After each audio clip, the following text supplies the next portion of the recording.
The Hughes brothers from East Helena are some of the most high-profile January 6 cases with Montana ties.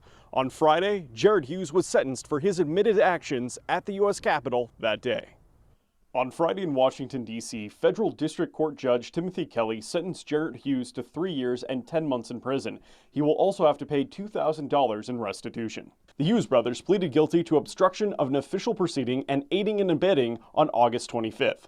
The brothers were in the nation's capital to attend former President Trump's rally, objecting to the certification of election results. The Department of Justice says the day before, Jerod texted a friend saying, quote, "Stay tuned, buddy. Trump is going to drop the hammer, or we are." After Trump spoke, the brothers made their way to the Capitol with the advancing crowd. Video captured the men climbing scaffolding, which allowed them to get closer to the Capitol. They made their way with others who pushed against and broke through police barricades. Hughes watched as the other rioters broke a window near the Senate wing door on the west side of the building and then entered that broken window at 2:13 p.m. Prosecutors say he was the 8th rioter to breach the Capitol that day and was recorded attempting to kick a door open that allowed more rioters to enter.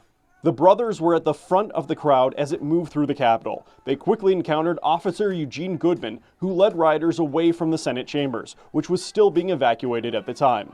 In a confrontation with police, Jerod could be heard shouting, quote, "They can't stop us," and quote, "There's an army behind us. You guys don't want this." Around a half hour later, Hughes entered the Senate gallery. He left shortly after entering and went to the Senate floor with his brother. He walked around the senator's desk for approximately 2 minutes. Jerod Hughes and his brother left the building at approximately 2:51 p.m. Later that night, prosecutors say Jerod Hughes texted a friend, "Not enough people followed us in to hold the place. We had to get out."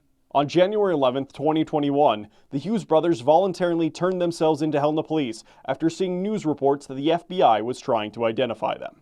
In court filings, Hughes' lawyer said the East Helena man sincerely regrets his involvement, initially believing those actions were patriotic, but now feeling duped and taken advantage of by former President Trump. The defense also said that Hughes and his family are paying a heavy price for, quote, being misled and manipulated. In Helena, John Riley, MTN News.